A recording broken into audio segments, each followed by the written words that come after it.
Amen. How y'all doing tonight? You can go ahead and keep on, Dylan.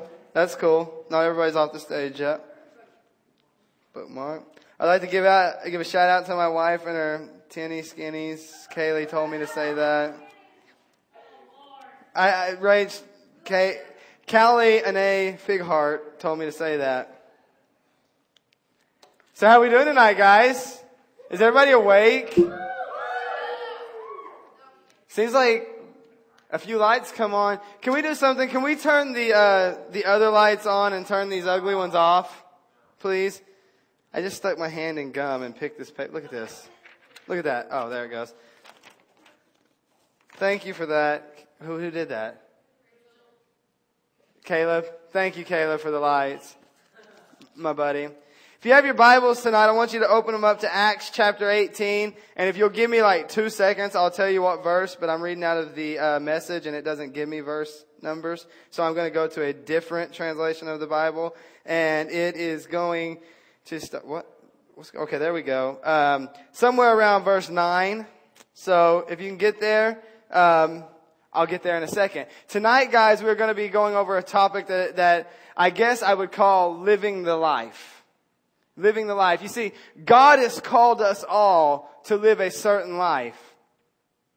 He calls us to live a life of obedience, a life of surrender, a life that's spent worshiping Him, a life that's spent, working for Him. And I know it's like, well, God's requiring us to work. What? I thought we couldn't I thought we couldn't work for, any merit from God. No, we cannot. But He's called us, He's commissioned us to live a life that says, I'm going to lay down myself, God, and I'm going to do whatever you ask me to do. He's called each and every one of us to that life. And the problem with that sometimes is that life here on earth gets in the way of us living that spiritual life or that faith life. So tonight, I want to talk about this a little bit more. And if you guys will just open them up, let's do this. Somewhere around verse 9 in Acts chapter 18. Wait, where'd it go? Okay. In the course of listening to Paul, a great many Corinthians believed and were baptized. One night, the master spoke to Paul in a dream. Keep it up. Don't let anyone intimidate or silence you. No matter what happens, I'm with you.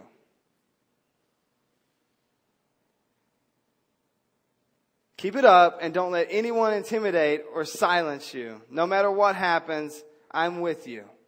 Dear Heavenly Father, God, I pray, Lord, that as we continue through the rest of tonight, God, that you would use me, Father, to speak your word, God, to speak the message that you have for these people in this room tonight to hear, God, from student to staff, God, even to my own self, Father, that as these words come out of my mouth, God, as simple as they seemed in my head, God, I pray that they would speak life, God, in abundance to each and every person that hears them tonight, God.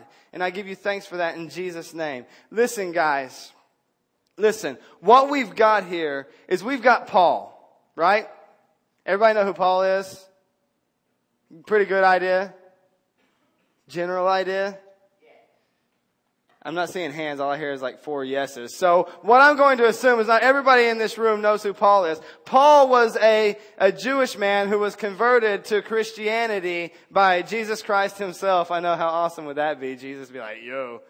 Yeah, I mean, pretty much anybody would be, if they seen Jesus in the clouds and heard his voice and all that stuff. You can read about Paul from about Acts chapter 8 on through the rest of the Bible. But what I want to get to tonight is Paul, by the time of his conversion to Christianity, he became a pretty intense follower of Jesus Christ, if you will. A pretty devout follower of Jesus Christ. The dude was pretty much hardcore. He lived a life. He's what a lot of us would probably call super Christian. Like, he's like, does all this stuff, travels around the world, sharing the gospel, the message of Jesus Christ to so many people. There's no telling how many people that his life actually impacted with the message of Jesus Christ. Hey, with the chitter chatter. Yeah. Anyways, there's no telling though how many people that Paul impacted. Paul was a stud. He was a stud, okay? So anyways, what we've got is Paul has just left Athens. That's in Greece. And he's gone to Corinth. And here he is in this city of Corinth, and he runs into a couple of other Jewish people that make tents. So Paul spends a little bit of time with them making tents because he's waiting on some of his homies to catch up with him, namely Silas and Timothy. So Paul is sitting there and he's working and he's doing all this stuff. I'm sure he's spending a lot of time in this community just mingling with the people, getting to know different people. All the while living the life that God had called him to. And if we read on, it says that, I'm just going to go. When Silas and Timothy arrived from Macedonia, Paul was able to give all of his time to preaching and teaching, doing everything he could to persuade the Jews that Jesus was in fact God's Messiah, but no such luck. You see, guys, the first point that I would make tonight is that when you are living the life, when you are living this faith life, people are going to notice. When you are living that life of devotion to Jesus Christ, when you are living in surrender, when you're saying to God, God, I will do all that you ask me to do, people are going to notice. Sometimes they're going to notice in a good way, sometimes in not such a good way. I'm reminded of King Solomon. King Solomon. God called him to a pretty hard position. King, number one. But he also had to follow his father, David. David in the Bible is revered as, well, the Bible tells us that he's a man after God's own heart. So Solomon has got to follow in his father's footsteps as a king. So number one, God's called him to a hard position simply because he's king over a nation that was chosen by God to be God's own people. And number two, he's following Daddy, who was pretty solid as a king. Pretty awesome as a king, really. But upon receiving kingship, God asked Solomon, what do you want from me? And Solomon said, God, I want wisdom. I want knowledge. I want to know what's right. I want to know, God, what you want from me. And God said, wow, that's awesome that you would ask for wisdom and you would ask for knowledge. So guess what? I'm going to give you that. And even though you didn't ask for gold and property and, all of the finest things the world could possibly offer, even though you didn't ask for that, I'm going to give that in there as well. And so Solomon, there's a point to this, I promise, but you're going to have to let me get to it, okay? Solomon gets started on what his father was not allowed to do. At the time, Jerusalem did not have a temple. And David wanted to build a temple very badly, but God said, I would love for you to build a temple, David, but you killed way too many people. You were my king and I used you, yes, but now I just, let's wait. Let's let your heir do it. So Solomon gets to build the temple of God. And so Solomon sets out and he builds this temple exactly the way that Moses had lined it out and laid it out, and the way that his father before him had laid it out as well. And he builds this temple, and as he's building this temple, the fame of Solomon grows. The fame of his wisdom, the fame of his knowledge just increases every day. And by the time that Solomon finished building the temple, he had established himself as the greatest king in the world. All the while doing everything that God asked of him. Doing everything that God laid out before him. Solomon did it. And it got to a point where people were coming from different countries all around the world just to speak to Solomon. Just to speak to Solomon. In fact, we're going to read a little bit about this. 2 Chronicles chapter 9. The Queen of Sheba shows up to Jerusalem. She's just got to speak to Solomon. She goes up to him and she's like, okay, I'm going to grill you. I'm going to drill you. I am going to ask you some of the toughest questions that I can possibly ask. I'm going to see just how wise and just how knowledgeable you, King Solomon, really are. And so they spend the day just talking. And the more that they talk, the more in awe this queen stands before Solomon, to a point where she says this somewhere around verse 5. She said to the king, "It's all true. Your reputation for accomplishment and wisdom that reached all the way to my country is confirmed.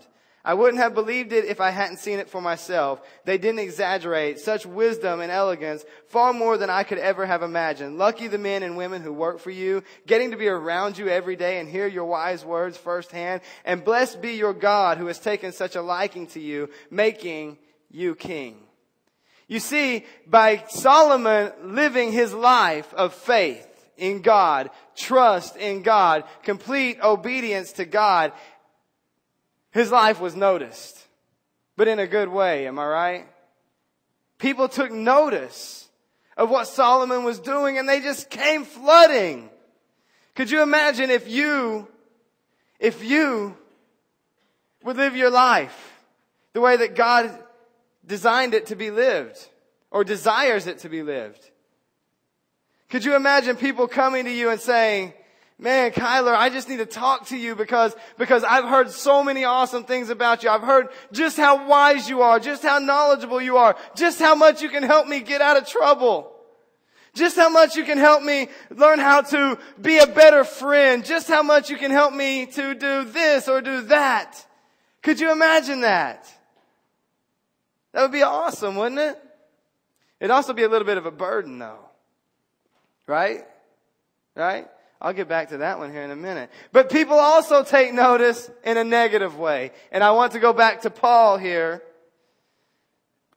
Go back to Paul here in Acts. Back to chapter 18. When Silas and Timothy arrived from Macedonia, Paul was able to give all his time to preaching and teaching, doing everything he could to persuade the Jews that Jesus was in fact God's Messiah. But no such luck. All they did was argue contentiously and contradict him at every turn. Contradict him? Man, all they did was just say, "You're an idiot. You're stupid, Paul. You're so dumb. Why would you believe all of this nonsense?" They went even further to not just do it to his face, but they would travel around the cities that Paul was teaching in. And Paul would go walking and he would be like, "Jesus Christ is the Messiah of God. He bled and died for the sins of all humanity." But it didn't stop there, because they buried him in a borrowed tomb. And he laid in that tomb for 3 days. But on the third day, he taught us what it meant to truly have life. And he rose from the grave. And all he says is that if you would just believe in me and have a relationship with me, I'll spend eternity with you. And the people who were noticing Paul doing this and were getting irate were following right behind Paul, saying, "This guy's a moron. This guy's an idiot. Everything that he's telling you, it's all a lie.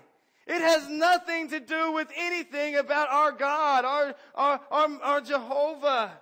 It has nothing to do with that.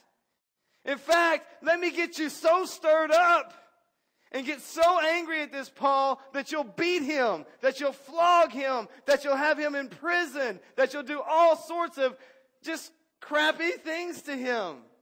And that's what happened. People noticed Paul, but not the way that we would always want to be noticed, right?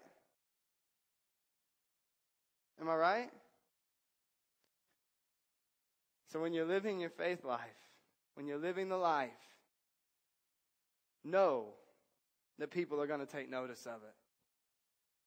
The second thing I want to look at is that when you're living this faith life, when you're living the life, there can be no retreat. There can be no turning back. Because just as you see Paul, and he's just about had it up to here. He's been in Macedonia, he's been in Athens, he's been in Corinth, and he's been all over the place in this little area. And everywhere that he goes, in every synagogue that he teaches in, something has happened to him. Somebody has come up to him and tried to make him look like a fool, or came up to him and tried to beat him. Something has happened.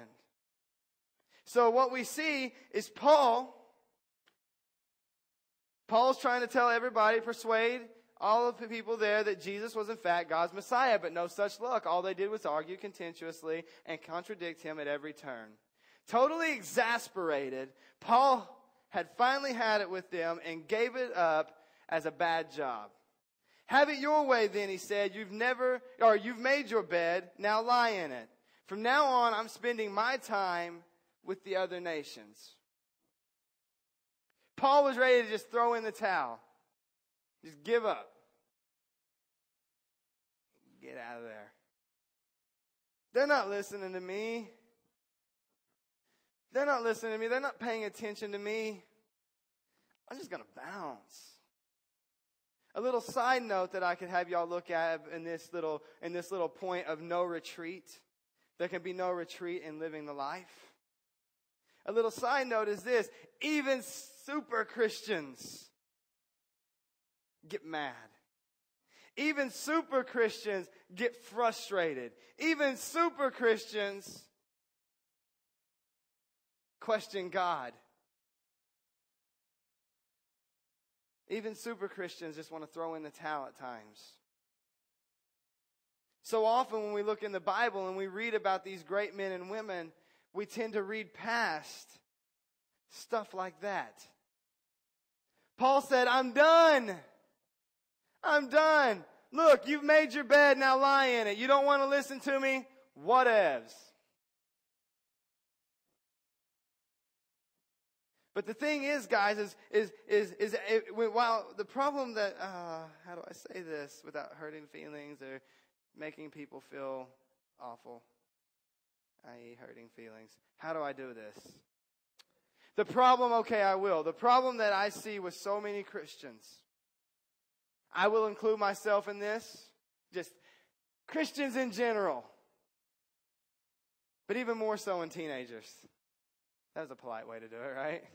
Everybody has problems, but teenagers is a little bit more than some others, okay? No, for real though, especially in teenagers, and that might very well be because that's all that I ever deal with. But it's just a tendency to find ourselves whenever we're trying to live our life for Jesus Christ. There's a tendency for us, if we stumble or if we do something wrong or if people are coming against us around every corner trying to destroy us and destroy this life that we have with Jesus Christ, we tend to be walking and then, okay, I'm done with this. I'm done with this. And it'll happen like this. It'll either happen like, I'm done with this because those people are about to drive me nuts and there's no way that I can continue living for God feeling the way that I feel about them. Or it'll happen like this. No way. Can't keep going that way. They made me so mad that I said things that I probably shouldn't have said.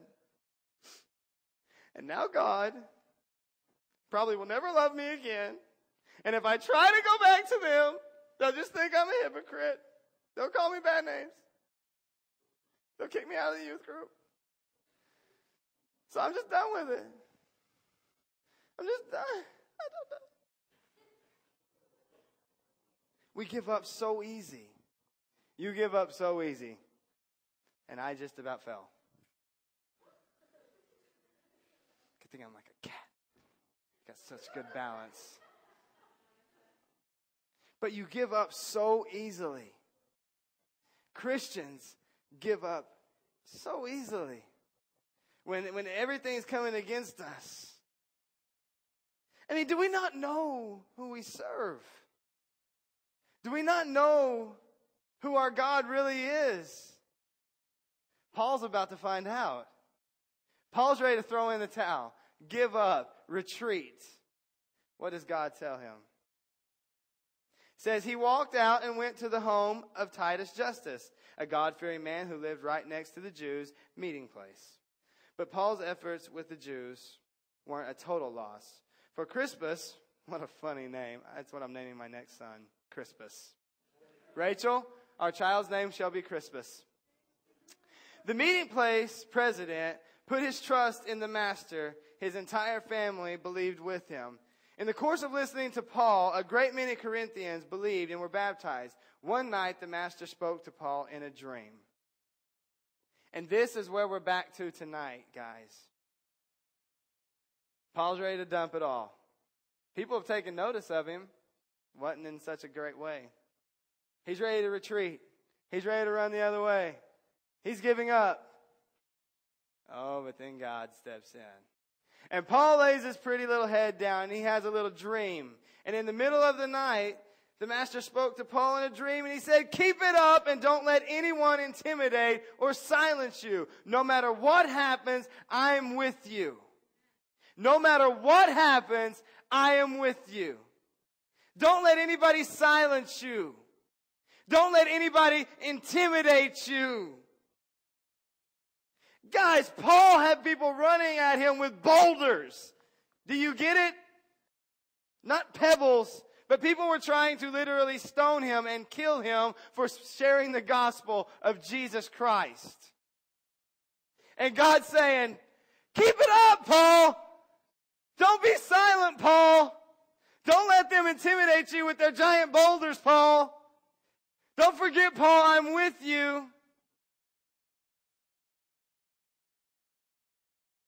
And if you read on, it tells us that Paul was like, all right, you got it. I'll stay. Paul stayed in Corinth for about another year and a half. And in that time, built a church. And in building that church, wrote a few letters to that church. If Paul not stayed and lived the life that God had called him to live, we would be missing a lot of our Bible. And yet we run. We retreat when people take notice of us living for our God.